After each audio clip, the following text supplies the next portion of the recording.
Bonjour à toutes et tous, je suis ravie de vous accueillir dans ce nouvel épisode du podcast Radio Circulab et Conversations. Et pour rappel, cet épisode s'inscrit dans le cadre d'une série sur le vin en réemploi. Nous avions commencé avec un premier épisode avec Marc de Joyon et aujourd'hui j'ai le grand plaisir d'être avec Michel du restaurant Pristine. Bonjour Michel. Bonjour Justine. Pristine, vous êtes donc restaurateur dans le 9e arrondissement, au 8 rue de Maubeuge. Vous êtes un restaurant 100% végétarien. Toi, tu en es la cofondatrice. Et vous êtes client Joyon. Et vous allez tu vas pouvoir m'en dire plus sur à la fois le restaurant, mais aussi sur qu'est-ce que c'est aujourd'hui de vendre en tant que restaurateur et restauratrice une bouteille de vin en réemploi. Peut-être pour commencer, est-ce que tu peux te présenter ? Enchantée, je m'appelle Michel, tu l'as dit. J'ai aujourd'hui 30 ans et j'ai cofondé le restaurant Pristine il y a bientôt 3 ans, ensemble avec mon conjoint qui lui est en cuisine et moi du coup qui gère le côté salle et le côté administratif derrière. Et quelle est la particularité de Pristine ? Alors, particularité, c'est qu'on a ouvert, qu'on était tout de suite en direct producteur au maximum, francilien aussi, et du coup aujourd'hui végétarien avec déjà une très grande axe végétal dès l'ouverture et depuis maintenant 1 an 100% végétarien. Génial. Donc ça veut dire direct producteur francilien, 100% de ta carte, c'est du produit local? Non, on tend vers le 100%. On est honnête. On reste en Île-de-France. Non. Pour tout ce qui est légumes, je dirais que oui, surtout en saison, c'est sûr que c'est 100%. Après, on fait aussi des exceptions, évidemment, sur les épices, le café, le chocolat. Et on fait des exceptions sur certains produits, style fruits à coque qu'on veut avoir en bio, qu'on veut. Des agrumes, peut-être? Des agrumes, on en fait pas trop. On en fait un peu en hiver pour un peu avoir de diversité. Mais pareil, on a aussi d'autres pommes, de poires, enfin d'autres produits quand même plus locaux. Donc on essaye de se limiter là où on peut aussi en termes d'offres à la carte, mais on fait d'exception pour des produits du coup plus nécessaires, surtout fruits à coque quand on parle de végétarien, qui donnent quand même de la texture et un peu de diversité sur les cartes. Et on va beaucoup parler vin et réemploi, mais moi ça m'intéresse quand même pour les personnes qui nous écoutent d'avoir rapidement ton retour sur gérer un restaurant 100% végétarien du point de vue de la clientèle. On en parlait un petit peu en off juste avant. C'est bien accueilli, j'imagine que oui, parce qu'après 3 ans vous êtes encore là et que je suis là dans le restaurant, ça sent divinement bon, donc je suis sûre que c'est excellent. Comment est-ce que c'est accueilli ? Est-ce que les gens viennent parce que c'est 100% végétarien ? Est-ce que les gens découvrent que c'est végétarien quand ils viennent et elles viennent et ils sont agréablement surpris ou parfois un peu contrariés ? Quelle est un peu la posture, je vais dire, avec la clientèle ? Je lance un sujet plus vaste sur l'écologie en général. Pour moi, il faut arrêter de voir le sujet noir et blanc. Faut pas être végétarien pour manger végétarien. Faut pas venir dans un resto végétarien en disant je vais que manger légumes, mais ça va pas forcément être bon. C'est pas forcément une cuisine de santé. On a un peu les clichés surtout sur le végétarisme d'une cuisine qui était quand même souvent mal faite il y a, je parle de 40 ans. Aujourd'hui, c'est quand même une cuisine super gourmande, super joyeuse. Et nous, la clientèle, elle est avantage d'une clientèle juste hyper ouverte qui a envie de bien manger. Ça nous arrive très très rarement que les gens sont frustrés du fait qu'il n'y a pas de viande. Je pense aussi les gens ils viennent un peu pour ce qu'on propose, mais notre clientèle est pas du tout végétarienne et c'est pas non plus du tout ce qu'on veut ou défend. On veut pas dire que demain tout le monde doit être végétarien. Je pense globalement, on sait tous qu'on doit manger moins de protéines animales, pour la planète, pour des raisons de santé, j'en passe, pour le bien-être animal, mais ça veut pas dire qu'on doit tous être demain 100% quoi que ce soit, ni végétarien ni vegan, mais faut juste qu'on se renourrit un peu bien, qu'on se ressource un peu déjà des produits qu'on consomme et aussi combien de protéines on mange dans la journée d'animal. Et peut-être aussi recréer ce que tu disais, ce côté joyeux, positif, gustatif, que sais-je, de la cuisine végétarienne qui est souvent un peu dénigrée parce que c'est l'accompagnement du plat, quoi. Clairement. En tout cas de la viande. Clairement. Et nous aussi, on le dit pas forcément à 100% quand on se définit pas comme un restaurant végétarien, on se définit par un bon resto, juste un bistrot cool où c'est bien fait, avec des très bons produits, et du coup. Et oui, au-delà, c'est végétarien, mais c'est pas forcément le premier mot qu'on met sur notre restaurant. Et ce que je te disais aussi en introduction, c'est que j'ai beaucoup d'amis, moi, qui connaissent Pristine, qui ne sont pas végétariennes, et qui viennent ici parce que c'est bon et qui m'ont toujours dit c'est hyper bon, et je ne savais pas que c'était végétarien jusqu'à ce qu'on organise ce podcast. Donc c'est en tout cas ce qui est perçu, donc ça confirme. On va tout de suite passer à notre sujet sur le vin Joyon. Donc Joyon, pour rappel, pour celles et ceux qui n'auraient pas écoutez l'épisode avec Marc. Joyon, c'est une coopérative qui en bouteille et distribue du vin direct vigneron dans des bouteilles en réemploi, en circuit court, parce que hormis le vin, en tout cas, les bouteilles sont vendues, utilisées, nettoyées et réembouteillées ici en Île-de-France. Donc toi, tu as du vin Joyon à ta carte. Comment t'es venue cette volonté-là? J'imagine, voilà, il y a un objectif derrière d'impact environnemental. Mais voilà, comment est née cette démarche-là? Et peut-être aussi, est-ce que ça a été simple ou pas? Et comment t'en es venue à faire la rencontre de Joyon? C'est ça. En fait, quand je parle de direct producteur, l'idée aussi derrière, c'est d'avoir une traçabilité de produits, d'avoir des super produits de vraiment meilleure saison. Mais l'idée, c'est aussi de pouvoir justement un peu éviter des déchets, parce que vu qu'il n'y a pas d'intermédiaire, en fait, les boîtes peuvent être consignées, donc notamment pour les légumes. Donc, on a plus ou moins bien géré. Enfin, c'est toujours pas parfait. Enfin, je le redis, on est loin de là, mais on essaye au maximum. Et le vrai problème qu'il y avait, c'était le vin, parce que les vignerons, ils sont partout en France. Enfin, nous, pour le coup, on a que des vins français. On n'a pas forcément un lien, même si on est en direct avec certains, ils envoient des palettes. Enfin, il y a pas c'est juste une autre logistique. Et du coup, quand j'avais découvert Joyon, je trouvais ça, j'ai une super idée. Je me suis dit, mais c'est super. Je les avais contactés et tout de suite, je me suis dit, je peux en commander un peu. C'était un peu ça mon idée. Et tout de suite, on m'a dit, non, on vient te voir, on t'en parle. Et j'ai compris que c'était un projet un peu plus vaste. Et ça m'a bien plu. On s'est super bien entendu, avec Amaury, du coup, l'associé de marque, à l'époque. Et on a les mêmes valeurs, on a la même vision dessus. Et je trouvais le projet super, à la fois pour les vignerons, parce que du coup, ça lui permet d'écouler une grande quantité de vin sans devoir passer par l'embouteillage, qui des fois un peu, qui peut aussi être compliqué à gérer en saison, avec les autres aléas. À la fois pour eux, parce que du coup, c'est une bonne manière aussi de vendre du vin à des prix quand même très raisonnables. Et pour nous, c'est super, parce qu'on peut réduire l'impact environnemental. On a des super vins à des prix très raisonnables pour le client final derrière. En soi, sans vraiment beaucoup plus de gestion pour nous, en fait, au restaurant au quotidien, quoi. Et ça, justement, pour enchaîner tout de suite avec la gestion, qu'est-ce que ça change? On parlera après peut-être de la carte et de nouveau, comment est-ce que c'est communiqué ou accepté par les clients.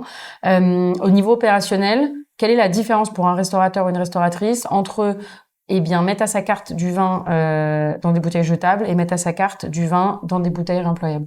Le seul petit problème, surtout quand on parle de Paris, c'est peut-être l'espace de stockage. Parce que Paris, les restaurants sont très, très, très petits. Enfin, on a tous la même galère de stockage. Les mètres carrés, juste trop cher. Du coup, il faut juste trouver une place où stocker les bouteilles. En soi, pour moi, peut-être je me facilite trop le truc, mais je l'ai pas trop vu compliqué dès le départ. Et aujourd'hui, après presque 3 ans qu'on travaille ensemble, on n'a jamais trop eu de problème. C'est que, les bouteilles, elles sont reprises au moment de la prochaine livraison. Et de toute façon, vu qu'on travaille beaucoup avec eux, on a et c'est que notre premier prix au verre, donc, on a quand même un roulement assez important. De toute façon, on a des livraisons toutes les semaines, toutes les 2 semaines. Donc, en soi, la livraison, elle arrive. Nous, on monte les bouteilles en amont. On peut se dire peut-être, oui, c'est un peu plus compliqué parce qu'il faut monter les bouteilles. Moi, je me dis, si on a des bouteilles, de toute façon, il faut les jeter, il faut monter la poubelle en soi. Donc, en vrai, c'est juste faut juste bien communiquer entre les équipes de quand la livraison est prévue et prévoir du coup de monter les bouteilles, et c'est un peu tout en soi. Et il n'y a pas des moments où les bouteilles Joyon, elles se retrouvent dans la poubelle, parce qu'elles sont pas étiquetées en autocollant. Enfin, les étiquettes, elles sont, c'est une petite étiquette craft qui est accrochée avec une petite ficelle. Donc j'imagine que par l'étiquetage, ils identifient si c'est du Joyon ou pas. Il y a pas de bouteilles Joyon qui finissent dans la benne, quoi. Il y a peut-être une ou deux qui passent, en 3 ans. Je vais pas dire qu'il y en a aucune, mais en tout cas, non, les équipes sont formées. On sait bien c'est quoi, on sait bien où les mettre. Après, vu que c'est surtout aussi des bouteilles assez épaisses, donc elles cassent pas trop. Donc ça, aussi, c'était un point quand même assez important au début quand on parlait avec Marc et Amaury. Donc en soi, non, je pense pas qu'il y a sûrement un mini pourcentage, mais c'est vraiment marginal. Et aujourd'hui, parce qu'il nous disait effectivement qu'il était à plus de 90%, je l'ai plus en tête, mais si ce n'est 95%, je crois qu'ils ont vraiment un taux de retour qui est vraiment super. Aujourd'hui, tu mentionnais vin au verre, le vin Joyon. Quels sont les vins Joyon que tu vends? Est-ce que c'est uniquement sur les vins au verre? Voilà. Nous, aujourd'hui, c'est que au vin au verre. C'est les premiers prix, du coup, qu'on a en blanc, en rouge, en pétillant aussi, là, en saison. Des fois, en rosé aussi. Pareil, là, ça, on attend encore un peu. Il pleut encore un peu à Paris, mais bientôt, ça va être le moment. C'était un choix qu'on a fait, nous, comme ça. Après, ça aurait pu être différent. C'était pas forcément un choix commercial. De toute façon, on travaille aussi avec, du coup, notamment la ferme d'Arnaud. Je sais que tu les interviews aussi sur les vins en bouteille. Donc, c'était pas une question de qualité. C'est juste un choix qu'on a fait, nous, comme ça. Et ça se passe plutôt bien. Aussi parce qu'on n'a pas forcément forcément envie d'avoir les mêmes au verre qu'en bouteille. Et surtout parce que, pourquoi le verre? C'est parce que là, on a vraiment le plus grand turnover et c'est là où il y a une vraie différence sur si oui ou non on a des déchets en sur les bouteille. déchets. C'est important ce que tu dis. Tu sais me dire à peu près combien de bouteilles Joyon vous enfin, ou peut-être sur les 3 dernières années, ou par an, ou par jour, je sais pas. Enfin, c'est assez compliqué de dire. Je devrais revoir les achats. les achats. Je dirais quand même, on est à 3 à 4 caisses par semaine.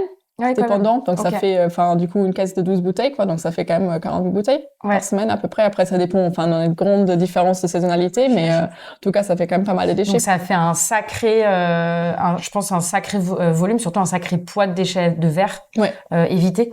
Juste au niveau d'un restaurant. Enfin, surtout, clair. Comme tu dis que vous êtes sur le vin au verre, donc, celui qui a le plus de volume. Donc, c'est important ce que tu dis. Et je pense que je ferai le petit calcul pour rajouter dans l'article, du podcast sur le poids évité.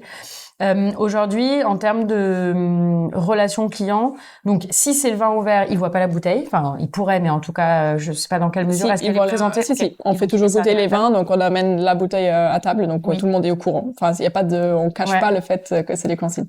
Et ça, comment est-ce que c'est communiqué? Est-ce que c'est communiqué au moment sur la carte? Est-ce que c'est communiqué au moment où le verre est servi? Est-ce que c'est juste communiqué si les clients posent la question? Alors, au début, on le communiquait à chaque fois qu'on servait le verre et il y avait des super retours. Enfin, les gens, ils trouvaient ça super cool.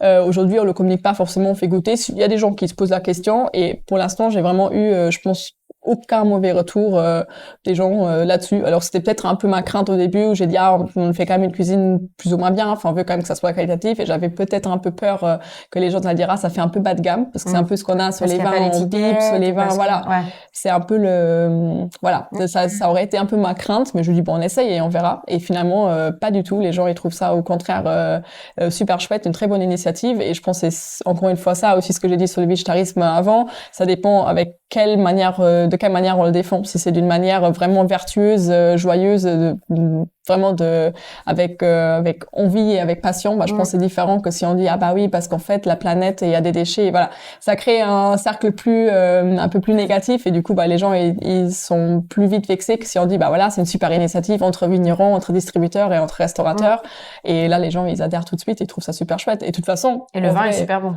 Voilà, il y a aucune raison quand le vin est bon, il y a pas de raison, c'est moins cher donc en fait pourquoi pas faire. Génial. Et peut-être comment est-ce que ça change sur quel est l'impact que ça a pu avoir sur la carte, c'est-à-dire la particularité de Joyon, tu le mentionnais, c'est évidemment le réemploi, mais il y a aussi le fait que cette coopérative, on discute avec les vignerons, etc. Moi-même, je suis pas restauratrice. À quel point est-ce que aujourd'hui, dans la manière dont vous travaillez votre carte, que ce soit évidemment la carte alimentaire et des plats et la carte des vins, le fait que ce type d'initiative existe va vous orienter. Je m'explique. Est-ce que vous allez, par exemple, là, ça n'a pas été le cas, mais là, je sais que vous ouvrez un nouveau restaurant. Est-ce que vous allez d'abord regarder ce qui va exister en réemploi, en local, etc. Selon ce qu'il y a, faire des priorités, peut-être privilégier d'abord ce qui est en réemploi. Enfin, quel est un petit peu comment se passe la prise de décision et l'impact que ça peut avoir sur la carte et sur les choix des vins? Ouais. Alors sur ce qui est une particularité sur Joyon, on n'a pas mentionné, c'est que les cuvées elles changent régulièrement. Ça a un vrai impact sur nous parce que du coup, si c'est un Sauvignon plutôt floral ou si c'est un Chenin plutôt tendu, nous ça va changer du coup de ce qu'on va mettre à côté au verre. Ce qui est quand même un côté très positif parce que les gens qui viennent régulièrement, ils trouvent ça chouette aussi de découvrir qu'ils commandent limite un peu le même vin, mais ils savent du coup que c'est une cuvée qui change justement entre cette collaboration de vignerons. Donc ça c'est très intéressant. Nous aujourd'hui, on peut pas se permettre d'abord regarder le réemploi quand on fait des choix, tout simplement parce que l'offre elle est juste pas trop limitée. Voilà. Donc surtout si on se dit, on se donne déjà beaucoup de barrières en se disant, on fait du légume, on le fait en direct, on le fait bien quand même dans le style de cuisine qu'on fait, en essayant de gagner plus ou moins, de faire gagner plus ou moins bien la vie à nos employés. À un moment donné, tu t'en sors pas. On s'en sort pas. Voilà, faut être honnête là-dessus. C'est peut-être un peu négatif de le dire comme ça, mais aujourd'hui c'est une vraie réalité des restaurants que c'est déjà très dur. Et si on essaye de faire bien et de respecter un peu tout le monde dans la chaîne de production, c'est encore plus compliqué. Ouais, bien sûr. Et est-ce que tu penses qu'il est possible, si on se projette un petit peu, via un format Joyon coopératif ou un autre format, mais selon toi, de dupliquer le modèle de bouteille en réemploi sur tous les vins? C'est une question que j'ai posée à Marc aussi. À la fois en termes déjà de stockage, il y a des enjeux opérationnels pour vous. Est-ce qu'il serait possible en tant que restaurateur d'avoir que des bouteilles en réemploi? C'est une question importante. Mais ensuite, est-ce que justement d'un point de vue, tu parlais de l'appréhension sur l'accueil de ces bouteilles, sur le niveau de gamme. Est-ce qu'il y a certaines bouteilles très haut de gamme où pour toi le réemploi est pas possible, ou alors il est possible mais sous une certaine forme? Donc voilà, est-ce qu'il est possible, en tant que restaurateur, d'avoir que du réemploi, si l'offre existe? Et deuxièmement, est-ce qu'il est souhaitable d'avoir que des bouteilles, est-ce qu'il est souhaitable pour tous les vins de pouvoir mettre du réemploi? Alors, faisable, je pense que ça dépend aussi beaucoup du coup des limites parce que bon, voyons aujourd'hui ça donne du sens parce qu'on avait, tu l'as abordé avant, les bouteilles sont lavées en Île-de-France, donc ça revient au sujet de est-ce qu'il y a l'intérêt de faire venir, je prends l'exemple de la Provence, d'un vin en Provence pour le faire, pour l'embouteiller là-bas ou l'embouteiller ici, renvoyer les bouteilles là-bas pour les laver. Enfin, il y a tout ce côté logistique et du coup le calcul environnemental derrière. Est-ce qu'il y a un intérêt vraiment pour la planète ou pas? De deux aussi, stockage, à voir. Donc logistiquement, à confirmer. Il y a des limites, okay. Je pense quand même, mais sur des petites initiatives comme ça, sur des vins ouverts à fond, sur des événements, je le vois à fond. Enfin, il y a quand même vraiment où c'est dans la localité où c'est possible. Pour moi, il y a clairement l'intérêt. Souhaitable, franchement, je pense pas qu'il y ait un problème du côté de la clientèle. Ça dépend peut-être des établissements. Je l'ai abordé vite fait avant. On a ouvert un deuxième restaurant où du coup c'est plus gastronomique, donc c'est une autre type de clientèle. Je pense pas qu'il y aurait forcément un souci de le dire. Encore une fois, ça dépend de la manière de le communiquer. Après, je vois clairement des limites sur des cavistes ou quoi. Enfin, je sais qu'on avait fait des tests à un moment donné sur les consignes justement en caviste, où là c'est beaucoup plus compliqué, que les gens ils doivent ramener les bouteilles ou quoi, où c'est pas forcément encore dans les habitudes des gens. Donc pareil, c'est un peu une hypothèse à tester aussi selon les envies des vignerons. Je sais pas si tous les vignerons auraient envie sur toutes les cuvées de le faire. Il y a quand même aussi un côté de garde surtout sur les bouteilles, donc à voir à quel point c'est fermé, à quel point c'est hygiénique. Est-ce que un super vin peut se garder 20 ans en bouteille consignée? Enfin, c'est des questions quand même à se poser, je pense, ou si on parle vraiment est-ce qu'on parle des vins qui doivent se boire vite, ou est-ce qu'on parle vraiment des vins qu'on peut garder des années et des années. Donc il y a un peu des limites quand même à garder en tête. Ouais. Et puis cette belle bouteille de vin qu'on t'a offert il y a 30 ans pour que tu la gardes, ou à la consigne, ça c'est l'autre question, mais bon, c'est des détails. Et est-ce qu'il y a encore quelqu'un dans 30 ans pour la récupérer quand même? Il y aura toujours quelqu'un pour la boire, mais pour la récupérer, bien sûr.